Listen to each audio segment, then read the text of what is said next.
Hello, everyone, and welcome to the CommQuest Hope Discovered podcast. My name is Bill Deeser. Hope Discovered is a podcast series from CommQuest Services. This podcast features individuals in recovery from addiction and mental illness, recovery service professionals, and community advocates who offer insight on how we provide hope to the communities we serve. Today, we have a professional on our program. We are speaking today to our Medical Director of Psychiatric Services, Dr. Osamuedemen Iyoha. Dr. Iyoha, welcome to the program. Thank you, Bill. It's great to be here. It's fabulous to have you. When we bring somebody onto the program to talk, especially a new member to our family here at CommQuest, it's always nice to share just a little bit about your background, where you came from. And one thing I always like to ask is, at what point in your life did you know this is what I want to do? Well, so to tell you a little bit about myself, I am the daughter of Nigerian immigrants who came to the United States in the hope of a better life, as many immigrant families do. And so growing up, I was afforded the opportunity to see what happens when folks are good to other people. And my parents, my family, we were really fortunate to have been, to have come across the paths of individuals who wanted to see other people succeed and be okay. I am a product of that, of human goodness, of individuals pouring into others. And so as I journeyed through my adolescence and college years, I knew that I wanted to serve others. I didn't necessarily know that I wanted to go into medicine. I was fortunate to run track at Columbia University. And so I had some mentors that, I always loved the sciences. Neuroscience and behavior was sort of I just fascinated by the brain.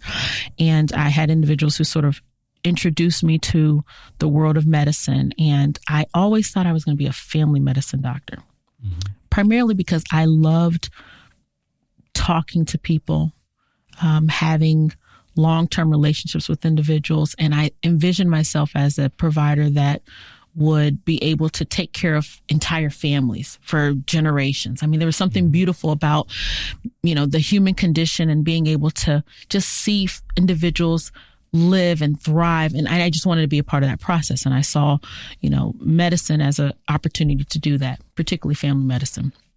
And so I started the journey, the very long journey, to pursuing a career in medicine. And when I was a medical student, as all medical students, we go through sort of number of rotations in different parts, different fields within medicine. And I remember being on my psychiatry rotation, and I'm in the inpatient unit. And there were maybe 5 or 6 patients at that time that were being treated for schizophrenia, but they all had wildly different presentations. And all I'm thinking is, okay, when you see high blood pressure, it all looks the same. Top numbers high, bottom numbers high. But here was this disorder that looked totally different in each individual. And we're treating it the same, of course, because it responds to medications accordingly. But I was blown away by the sheer science of psychiatry. I mean, what you see was just extremely fascinating, and more fascinating and more importantly was what would happen when you treat them. You'd see someone come in whose life has just been disrupted because they've just had a manic episode.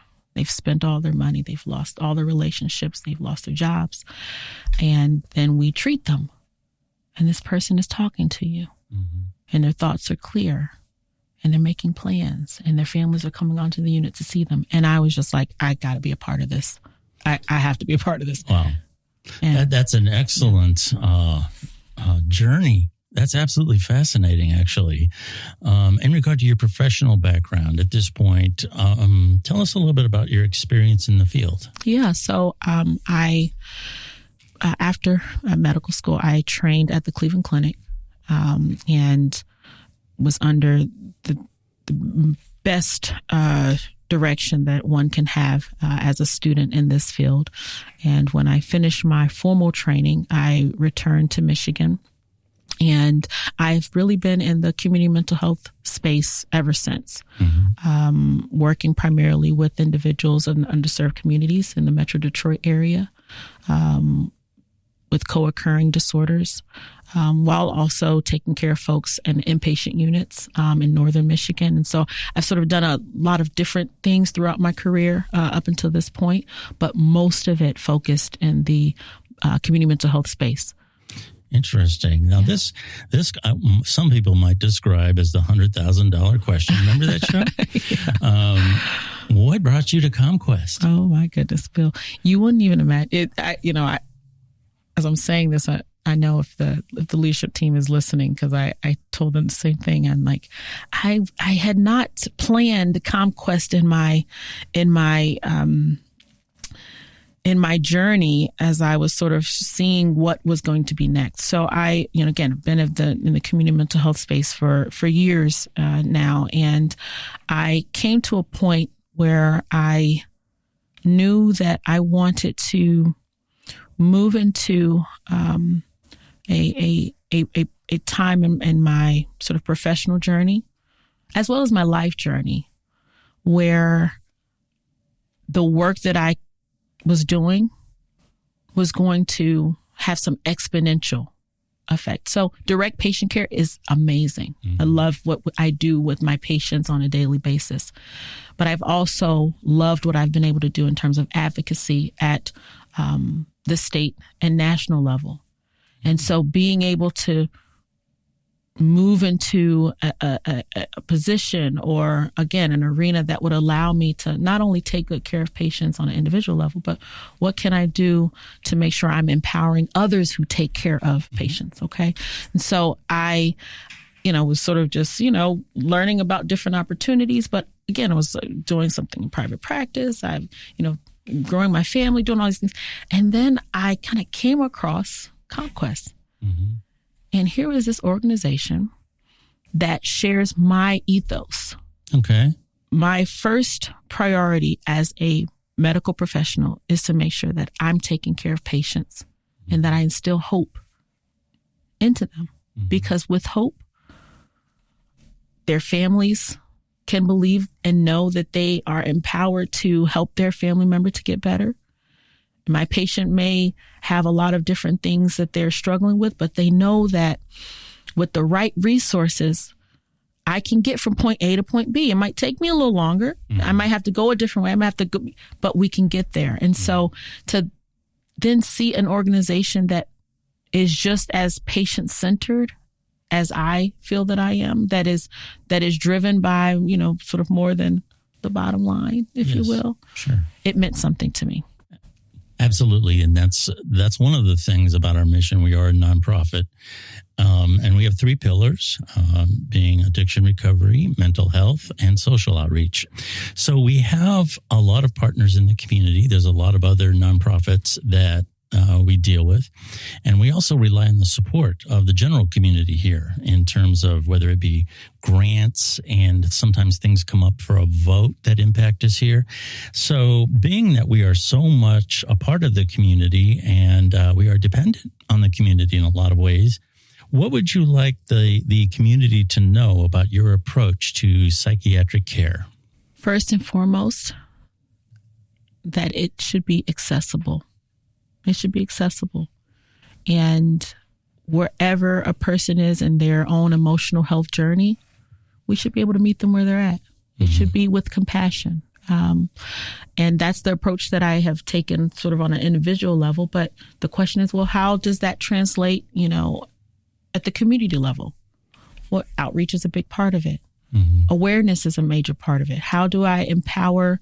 How can I be a part of the process of empowering individuals in the community to know not just what we do, but what are all the different, what are the ways in which they can access the care? What are the ways in which they can derive benefit from these services?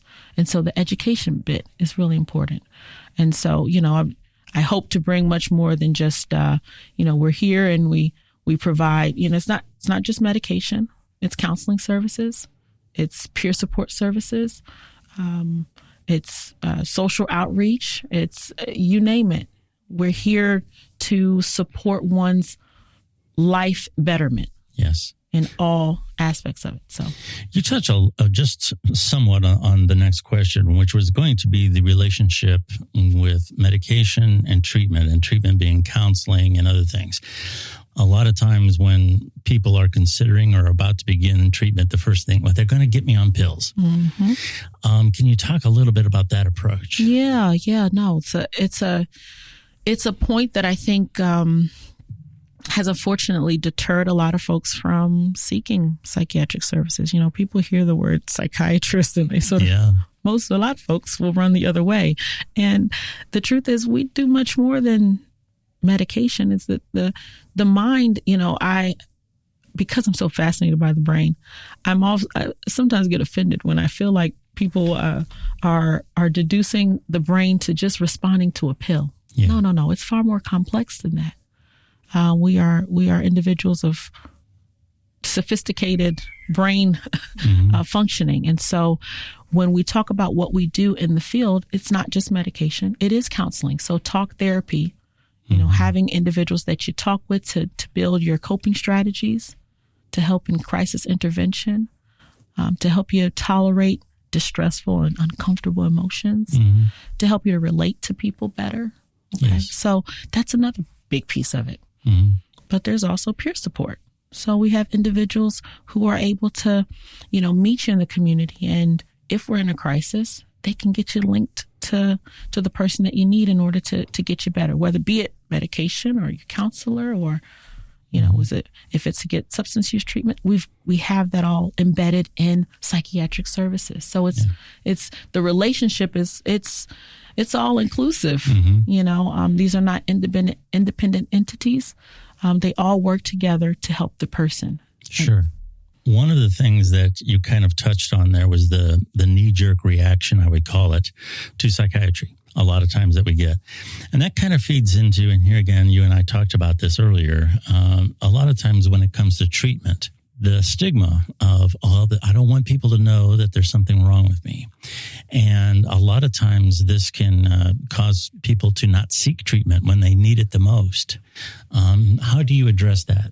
Well, first, we have to look at sort of what I call it. Well, I'm not the only one that calls it this, but we're path dependent, meaning that, there's a historical component to all of this. And, if we go back to 50 years plus, the field of psychiatry itself is relatively young when you look at medicine in general, but how the field has evolved in terms of how folks are treated from early days of asylums to when we actually moved into community mental health. And so much of the stigma derives from that historical context. We can't run from it. It's just our reality. But what we're seeing, which is absolutely extraordinary over the last 20 years, more recently, last 10 years, is this awareness and this normalization of what we all encounter. Maybe for some to a greater extent than others. Maybe there are some families that have a greater genetic disposition, but we're all touched by it. We're all impacted by it. And as a society, we're all impacted by it. And so there's a recognition of that on many different levels, not just the individual level. And if you can believe it, for the first time, in my own career, and I would say the first time in our sort of modern history, psychiatric history, there is a discussion of mental health amongst family members. There was a time, not too long ago, where you'd have that family member that everyone just sort of shoot off to the side and said, that's Uncle so-and-so. We're not sure what he has, but we don't do that because that's a medical condition. That is Uncle so-and-so who suffers from this disorder. And this is what we know about it. This is how we help them.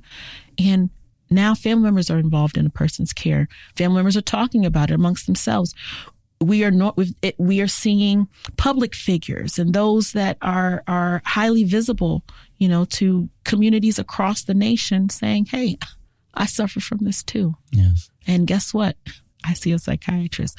I have a therapist. I'm on medication. Mm-hmm. So it's that the stigma is reducing. We're not there yet. Sure. We're not there yet, but we're getting there. Yes. We're making progress, and I'm just happy to be a part of it. Absolutely. I totally agree with you. It has gotten better. We have a way to go, but I've noticed it since I've been here. In the years that I've been here, I've noticed the resistance to those conversations when I bring them up socially or what have you has really subsided, and that's wonderful. Yeah. We talk about the continuum of care here, and that's a real fancy way of putting. We have addiction recovery and we have mental health. A lot of places are either one or the other. We have those two things in-house. And that's a question I would like to ask you about. You mentioned co-occurring conditions. Why do mental health issues and substance use disorders have a tendency to go together so often? Sure. Well, let's break it down. Imagine you are an individual. You are dealing with symptoms that you've really not quite sure where it's coming from, not sure what to do about it, and you're just trying to get relief. Mm-hmm. We're all human beings. We do what we can to get relief. And for some who have fallen into addiction, who suffer from substance use disorders, they utilize an agent that at the time gives them relief. Mm-hmm. And their body does what our bodies do when it has an agent in it that it gets used to, it becomes dependent on. And so we often see this because there absolutely is a relationship between, a mental health disorder and the symptoms that one experiences and trying to get relief for it. Yeah. And we also know that from genetically, that there are individuals who have a greater predisposition because of certain areas in their brain and how the feedback loop works, the neurotransmitter level. Well, I won't go into all. We won't go into all that, but there are individuals who have a greater propensity for suffering a substance use disorder. Yeah, I'm going to ask you this. I would guess that a lot of times it can start very innocently, and a lot of times it may come without consequence. I would imagine most people listening to this at one time or another have come home from a hard day and said, "Man, I really need a drink, and I need to relax," and it may pass without consequence. But the next day or the day after that, you know what? I really felt better after I had that drink. The next thing you know, you may not even realize it, but you're heading down a path to addiction. Is that, absolutely. Yeah, absolutely. I mean, the idea of a substance use disorder, no one person, if they're a human being, is immune from the possibility of being someone who becomes addicted to a substance. Mm-hmm. Now, we may all have different thresholds for which make us more vulnerable to that addiction. But we all have the same type of brain working with the same feedback loops. But it can oftentimes that is how it starts for so many. Yeah. So often we try to end this program with what we call a message of hope. What's your message of hope? So with that being said, can you share any memorable experiences or success stories from your previous work that just really, this is why we do what we do? Sure, absolutely. So, and I've shared this story with a few folks here already, some of the members of our leadership team. As an early career psychiatrist, you always there's a moment where you know that the work that you've done has resonated with the patient.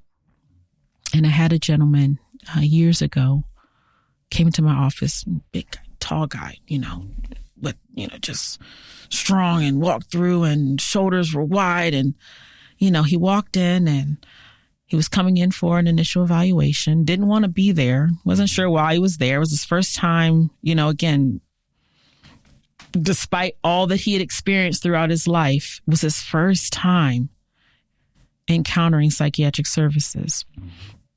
And we start talking, and very quickly it became clear to me that this gentleman was severely depressed, had been struggling alone, had not told anyone what was going on, and has been walking around with his chest up and his shoulders high, just trying to keep this face. And of course, I'm an expert in medication. I'm an expert in human behavior to some degree. We do psychotherapeutic things. But in that moment, I had to be human first because I could see what he wasn't saying. It's almost as though I could see that person within him that just wanted to shout out, but he couldn't get himself to do it. I led as a human being. I led my discussion as a person who saw another human being who I know was suffering. And I forget how I phrased it to him, but I let him know that I see your suffer. I see the suffer. And my only task here is to alleviate it. And he heard me. And he just started crying. And he cried. That was when I knew this is the work for me. I mean, I think I'm probably getting goosebumps as I'm telling you the story because there's no feeling like it. That is what my purpose is to get a person that lives within the person out and heard so we can get them better. And so that is why we do what we do. And it was clear to me when I came to CommQuest and spoke with the leadership team, spoke with Elaine, the amazing CEO of this organization. It was clear to me that that is the mission here, to give people hope that I can get better. Because in that moment when I was with that patient, he had hope. He had not had hope for a very long time, Bill. And he got better. He had some bumps along the way, as we all do. Sure. But he had advocacy. He had agency. If you have hope, even on the worst of days, you know that you'll get over it. You know that you'll get to a better place. Yeah. That's all we need. Yeah. There's a phrase, there's a hashtag that's often used on social media. It's called recovery is possible. It may not be easy, and sometimes we have to manage expectations, but a better life is possible. That's it. That's it. We have been talking to Dr. Iyoha. Thank you so much. You are such an inspiration. You can hear and I'm not trying to flatter you, you can hear your humanity in your voice. It is absolutely wonderful to talk to you. Thank you so much for coming on the podcast. Thank you, Bill. It's been my pleasure. Absolutely. If you would like to find out more what we do here at CommQuest, I would advise you to go to CommQuest.org, and that's CommQuest.org. This has been the CommQuest Hope Discovered podcast. Thank you for listening. Until next time, take care.